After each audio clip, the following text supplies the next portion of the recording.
హైదరాబాద్ లో జరగబోయే మనీ మంత్ర money manifestation classes కి ఇప్పుడే కాల్ చేసి రిజిస్టర్ అవ్వండి.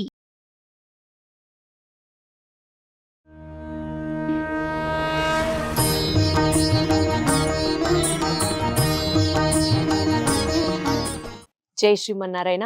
సో, మార్గశిర మాసం ఎలా సాగుతోంది మీ అందరికీ? మరి మన గోదమ్మ చెప్పినట్లుగా మీరు గూడా మార్గశిర మాస వ్రతం చేస్తున్నారా? 3:30 కల్లా లేచి, చక్కగా స్నానం చేసి, మీరు గూడా పాసురాల్ని సేవిస్తున్నారా? మీరందరూ బావుండాలి. కాదు, మనమందరం బావుండాలి. అందరి కోరికలు నెరవేరాలని మనస్ఫూర్తిగా కోరుకుంటూ, మరి ఇవాల్టి మన శరణాగతి మార్గం కార్యక్రమంలో 6వ పాసురం గురించి మనకి అర్థమయ్యేటట్టు వివరించి చక్కగా చెప్పడానికి మనతో పాటున్నారు వైష్ణవ సాంప్రదాయ ప్రచారకురాలు పద్మజ రామానుజదాస్ గారు. అమ్మా నమస్కారం. నమస్తే. ఇవాళ 6వ పాసురం నుంచి మొదలుకొని 15వ పాసురం వరకు మరొక ఘట్టం రాబోతుంది. ధనుర్మాస వ్రతం. మార్గశిర వ్రతం కన్నా కూడా దీని పేరు ధనుర్మాస వ్రతం అని అంటారు. ఈ ధనుర్మాస వ్రతంలో 30 రోజులు 30 పాటలలో గాను మొదటి 5 పాటలు పూర్వరంగంగా చెప్పుకోవచ్చు. వ్రతానికి పూర్వరంగం. అంటే వ్రత నియమాలేమిటి, వ్రతం ఈ నెలలోనే ఎందుకు చేయాలి, ఈ వ్రతం చేయటం ద్వారా తాము ఏ ఫలితం కోరుకుంటున్నారు, ఇవన్నీ కూడా చెప్పింది గోదమ్మ. అలాగే భగవంతుడు వేంచేస్తున్నటువంటి 5 స్థానాలను గురించి విశేషంగా ప్రస్తుతించారు అని చెప్పుకోవచ్చు. పర, వ్యూహ, విభవ, అంతర్యామి, అర్చావతారం. ఈ మొదటి 5 పాసురాల్లో ఈ రోజు పాసురం మొదలుకొని 15వ పాసురం వరకు 10 మంది గోపికలను మేల్కొలిపి తమతో చేర్చుకొని అప్పుడు శ్రీకృష్ణ స్వామి కోసం అని చెప్పి వీళ్ళంతా బయలుదేరి స్నానమాడి వ్రతం చేయడానికి సమాయత్తం అవబోతున్నారు. అంటే 10 రోజులు 10 మంది గోపికలను, రోజుకొక గోపికను మేల్కొల్పటం. అసలు వీళ్ళందరినీ వ్రతానికి ఈ గోపకుల వృద్ధులు సమ్మతించి కృష్ణయ్యతో కలిసి చెయ్యమన్నప్పుడు కొంతమంది పడుకోవడం ఏంటి, కొంతమంది లేవడం ఏమిటి, ఇది కూడా గతంలోనే చెప్పుకున్నాం. అంటే కృష్ణ గుణానుభవంలో సక్తమైపోయిన స్థితిలో ఉన్నటువంటి గోపికలు కొంతమంది ఏంటంటే కలవరిస్తూ ఉన్నారు, కొంతమంది గాఢ నిద్రలో శ్రీకృష్ణ స్వామిని గురించి కలగంటున్నారు, కొంతమంది ఏమిటంటే అన్యమనస్కంగా పడుకొని ఉన్నారు. ఇలా రకరకాల స్థితులలో ఉన్నారు వీళ్ళు. అయితే గోపికలు మొత్తం 5 లక్షల మంది ఉన్నారు రేపలలో.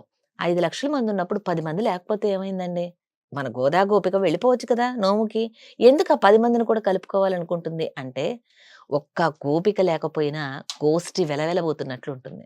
ప్రతి ఒక్కరుని కలుపుకుంటూ వెళ్ళాలి, అందరినీ కలుపుకొని ఈ గోష్ఠిగా వ్రతం ఆచరించాలని చెప్పటమే గోదాదేవి యొక్క ధనుర్మాస వ్రతం యొక్క ముఖ్య ఉద్దేశం. అందుకే మొన్న మీకు చెప్పటం అయింది, ఈ వ్రతం ఎవరింట్లో వాళ్ళు కూర్చొని చేసేది కాదు. అందరూ కలిసి పాసురాలు సేవించాలి దగ్గరలో ఉన్నటువంటి కోవిలకి వెళ్ళి. ఎందుకు అందరూ కలిసి అంటే ఇది కారణం. గోదమ్మే భాగవతులకు సుప్రభాతం పాడి వారిని తమతో కలుపుకొని వెళ్ళి శ్రీకృష్ణ స్వామిని ఆశ్రయించింది. ఎందుకంటే అందరినీ కలుపుకొని వెళ్ళటం, ఒక్కొక్క గోపికలో ఒక్కొక్క విశేషం ఉండొచ్చు. ఏమో ఏ గోపికమ్మను అనుగ్రహించడానికి కృష్ణ పరమాత్మ వేయించేసినా, ఆయన క్రీగంటి చూపు మన మీద పడినా మనం కూడా తరిస్తాంగా. నేరుగా మనమే వెళ్ళి ఆశ్రయిస్తే మన తప్పుల్ని చూసి స్వామి క్షమించకపోవచ్చు, మనల్ని అనుగ్రహించకపోవచ్చు, ఆగ్రహించనవచ్చు, నిగ్రహించనవచ్చు. అదే గనక అందరితో కలిసి వెళితే, మనం అందరం కలిసి వెళ్ళినప్పుడు మన అందరిలో ఎవరో ఒకరు ఆ స్వామిని బాగా ప్రేమించేవారు, స్వామి అభిమానించేటువంటి గోపిక ఉంటే ఆమెను అనుగ్రహించడానికి వచ్చినా ఆయన అనుగ్రహం మన మీద పడుతుంది కదా అనే ఒక మంచి ఉద్దేశ్యంతో, సత్సంకల్పంతో మన గోదా గోపిక అందరినీ కలుపుకొని వెళ్ళాలని ప్రయత్నం చేస్తుంది. ఈనాడు మొట్టమొదటి గోపికను మేల్కొలుపుతుంది 6వ పాసురంలో. ఈ గోపిక ఎటువంటిదంటే భగవద్ అనుభవానికి కొత్తదైనటువంటి పిల్ల. తను ఒక్కతే అనుభవించుకుంటుంది కృష్ణ పరమాత్మని. అందరితో కలిసి అనుభవించాలన్నటువంటి విషయం, ఆ వైభవం తెలియనటువంటి గోపిక. అలాంటి కొత్త గోపికని పిళ్ళాయ్ అంటూ సంబోధిస్తూ నేటి పాసురంలో గోదా గోపిక మేల్కొలుపుతున్నారు. మరి ముందుగా పాసురాన్ని అనుసంధానం చేద్దాం. புள்ளும் சிலும்பினகான் பொள்ளரையன் கோயிலில் வெள்ளை வெளிசங்கம் பேரரவம் கேட்டிலையோ பெள்ளாய் எழுந்தராய் பேய் முலை நஞ்சண்டு கள்ளச் சகடம் கலக்கழிய காலோச்சி வெள்ளத்தரவையில் துயில மறந்த வித்தினை உள்ளத்து கொண்டு முனிவர்களும் யோகிகளும் மெல்ல இழந்து அரியன்ற பேரரவம் உள்ளம் புகுந்து குளர்ந்தேலோர் ఎంబావాయ్. ఆండాళ్ తిరువడిగళే శరణం. ఇది 6వ పాసురం. ఈ పాసురంలో నిద్రిస్తున్నటువంటి గోపబాలిక ముంగిటికి వెళ్ళారు మన గోదా గోష్ఠి 5 లక్షల మంది కలిసి, ఒక 10 మంది తక్కువతో. ఆమె దగ్గరకు వెళ్ళి, అమ్మా లేవమ్మా, ఇంకా పడుకున్నావేమిటి నువ్వు అంటే, అదేమిటి మీరు అప్పుడే లేచేశారు, అసలు తెల్లవారింది అనటానికి గుర్తులేమిటి చెప్పండి, ఎలా మీరు అనుకుంటున్నారు తెల్లవారిందని అంటూ లోపల గోపిక అడిగితే మన గోదా గోష్ఠి అంతా కూడా చెప్తున్నారనమాట. తెల్లవారిందనటానికి గుర్తులు అంటారేంటమ్మా, ఇదిగో పక్షులన్నీ కిలకిల రావాలు చేసుకుంటూ వాటి ఆహార సముపార్జన కోసం వెళుతూ ఉన్నాయి. పొద్దున్నే లేవగానే పక్షుల కిలకిల రావాలు వినిపిస్తాయి, గమనించారా? అంటే దేనికి అంటే ఈ పక్షుల కిలకిల రావాల్లో కొన్ని రకాల వ్యత్యాసాలు కూడా ఉంటాయి. ఇప్పుడు ఆరోపాసులలో చెప్పే పక్షుల కిలకిల రావాలి ఏంటంటే ఆహారానికి వెళుతూ ఈ పక్షులన్నీ కూడా శబ్దం చేసుకుంటూ వెళుతున్నాయి. అవును. అటువంటి పక్షుల కిలకిల రావాలి మీకు వినిపించడం లేదా అంటే ఈ లోపల ఉన్న గోపికమ్మ అంటుంది కదా, మీరందరూ కలిసి ఇంతమంది మాట్లాడుతూ ఉంటే ఏమండి 2 కొప్పులు ఒక చోట చేరితేనే పెద్ద శబ్దం వస్తూ ఉంటుందని అంటారు. మాట్లాడుతూనే ఉంటారు కదా.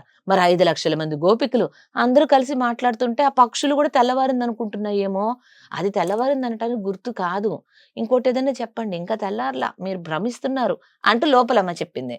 అప్పుడు మన గోదా గోష్ఠి అంటుంది, అయ్యో పోనీ పక్షుల కిలకిల రావాలంటే మా మూలాన లేచినాయి అని అంటున్నావు, బానే ఉంది. కానీ కోవెళ్ళల్లో శంఖానాదం ఊది తలుపులు తెరుస్తూ ఉన్నారు. ఏదైనా ఒక సన్నిధి తలుపులు తెరిచేటప్పుడు శంఖానాదం పూరిస్తారు, పాంచజన్యాన్ని పూరిస్తారు. అంటే స్వామి సుప్రభాతం వేళ అవుతుందయ్యా, నీ సన్నిధి తలుపులు తెరుస్తున్నామంటూ స్వామికి బయట ఉండేటువంటి అందరికీ కూడా తెలియాలి కదా కోవెల తలుపులు తెరుస్తున్నారు అని. అదొక సిగ్నల్ లాగా అనమాట, తెల్లవారింది అనటానికి సంకేతం. ఆ విధంగా అందరూ కూడా వెళుతూ ఉన్నారు కాబట్టి లేవమ్మా అన్నారు. అయితే అయినా సరే ఈమె నమ్మలేదు. నమ్మకపోయేటప్పటికి మునులందరూ కూడా ఉదయాన్నే లేస్తూనే శ్రీహరి శ్రీహరి శ్రీహరి అని ముమ్మార్లు నామజపం చేస్తూ లేస్తారు. మొన్న కూడా మీకు ఒకసారి చెప్పటం అయింది ఎపిసోడ్లో. ఉదయం లేవడంతోటే మీరు మంచం మీద పడుకోండి, కింద పడుకోండి, ఎటు శ్రీమన్నారాయణ పడుకున్నా సరే శ్రీమన్నారాయణ శ్రీమన్నారాయణ. శ్రీహరి శ్రీహరి శ్రీహరి అని లేవాలి. ఎందుచేతనంటే హరి హరతి పాప అని అంటారు. హరి అనే 2 అక్షరాల తిరునామం మన సకల పాపాలను కూడా పోగొడుతుంది. అందుకని హరి హరి హరి అంటూ లేవాలి. అయితే కేవలం హరి అన్న దానికన్నా అమ్మతో కూడిన స్వామిని మనం సేవించాలి కాబట్టి శ్రీహరి శ్రీహరి శ్రీహరి అంటూ ముమ్మార్లు లేకపోతే 7 సార్లు అలా మనం అంటూ పైకి లేవాలి. అలా మునులందరూ కూడా లెగుస్తున్నారట. ఎలా లేస్తున్నారు, ఎలా మేల్కాంచుతున్నారు వాళ్ళు అంటే నిదానంగా లేస్తున్నారట. ఇప్పుడు చాలా మంది మనలో ఏం చేస్తామంటే పడుకున్నప్పుడు అలారం పెట్టుకొని పడుకుంటారు. ఉదయం లేవగానే కట్టేసి ఒక్క ఉదుటన లేవకూడదట. మనకి ఎంత పనులన్నా ఉండనివ్వగాక నిదానంగా లేవాలి. ఎలా గర్భిణీ స్త్రీ ఎలా లెగుస్తుంది, కడుపులో ఉన్న బిడ్డకి ఏమన్నా అవుతుందేమని ఒక పక్కకు తిరిగి ఒత్తిగిలి ఆ తర్వాత నిదానంగా లేచి నిదానంగా అడుగులు వేస్తుంది. అలాగే మన గర్భంలో కాదు, మన హృదయ కుహరంలో వేంచేస్తున్నాడు భగవంతుడు. ఆయనకి ఏమీ అవధ్యం కలగకుండా, కీడు కలగకుండా ఆ హృదయ స్థానం మీద చేతులు పెట్టుకొని గర్భిణీ స్త్రీ లేచినట్లు నిదానంగా హరి శ్రీహరి శ్రీహరి అంటూ లేచి అప్పుడు బయటికి రావాలి. ఇది మన కాలకృత్యాల్లోకి అడుగు పెట్టడానికి ముందు మనం చేయవలసిన పని. ఇలా ఈ గోదమ్మ ఏమిటంటే మన గోదమ్మ నిత్యం దైనందిన జీవితంలో మనం ఎలా ఆచరించాలి, భగవంతుణ్ణి చేరుకునేటువంటి మార్గం ఏమిటి అనేది కూడా అంతర్లీనంగానే మనకు చెప్తూ ఉంటారు. ఇలా మునులందరూ కూడా లేచి వెళుతున్నారు కోవెలకి. ఆ సన్నిధి తలుపులు తాళాలు తీసుకొని వాళ్ళందరూ కూడా వెళుతూ ఉన్నారు. ఆ శంఖం పూరిస్తూ వెళుతున్నారు. నీకు వినిపించటం లేదా, లేవమ్మా అని అంటున్నారు. లోపలున్న గోపికమ్మ అన్నది ఇంకేదన్నా చెప్పండి అని అంటే మరలా వీళ్ళు అంటున్నారు కదా, ఆ మునులందరూ కూడా హృదయంలో స్వామిని ప్రతిష్ఠించుకున్నారు. ఎటువంటి స్వామో తెలుసా అంటూ ఈ పాసురంలో 2 కృష్ణ చేష్టతములు చెప్తున్నారు. ఆనాడు యశోద రూపంలో వచ్చి శ్రీకృష్ణ పరమాత్మకి ఏదో కీడు తలపెడదామని స్తన్యానికి విషం పూసుకుని వచ్చింది పూతన అనే రాక్షసి. మనం చెప్పుకున్నాం అది. ఆ పూతన వృత్తాంతం కూడా విపులంగా చెప్పుకున్నాం మనం. అలాగే ఆ కార్తీక దామోదర లీలలో అటువంటి ఆ పూతన సంహారం చేసినటువంటి శ్రీకృష్ణ పరమాత్మ అదే సమయంలో ఆ కృష్ణయ్యే ఇంకొంచెం రోజులు గడిచిన తర్వాత శకటాసురుణ్ణి అనేటువంటి రాక్షసుణ్ణి, అంటే బండి రూపంలో తనకేదో కీడు తలపెట్టడానికి వస్తే ఆ బండికే ఊయల కట్టి వెళ్ళింది యశోదమ్మ పక్కకి. ఆ బండిని ఏడుస్తూ పాల కోసం తన్నినట్లుగా తన్ని సంహరింపజేసేవాడు కృష్ణయ్య. అది కూడా మనం చెప్పుకున్నాం, శకటాసుర సంహారం. అవును.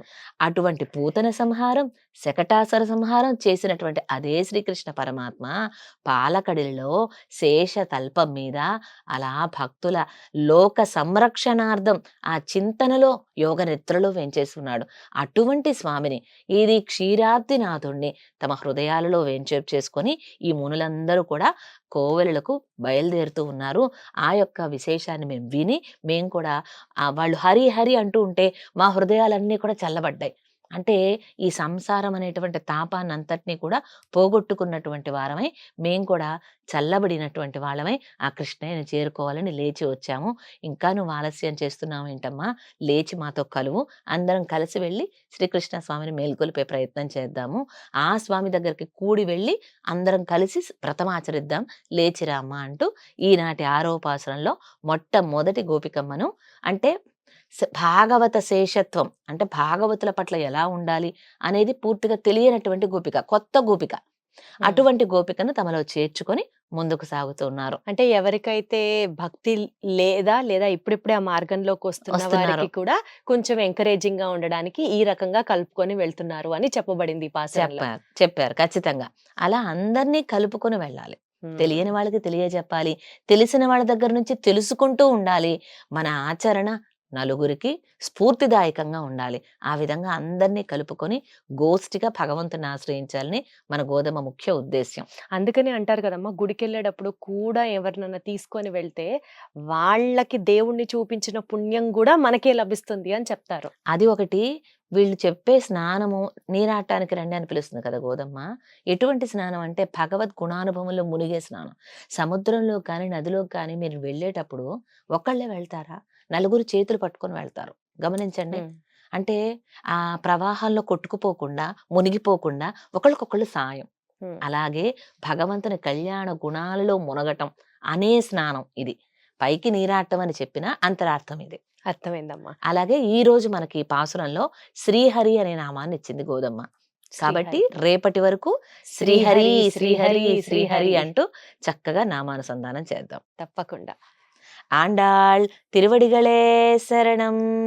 ఆండాళ్ తిరువడిగలే శరణం. సర్వం సర్వం శ్రీకృష్ణ శ్రీకృష్ణ అర్పణమస్తు. అర్పణమస్తు.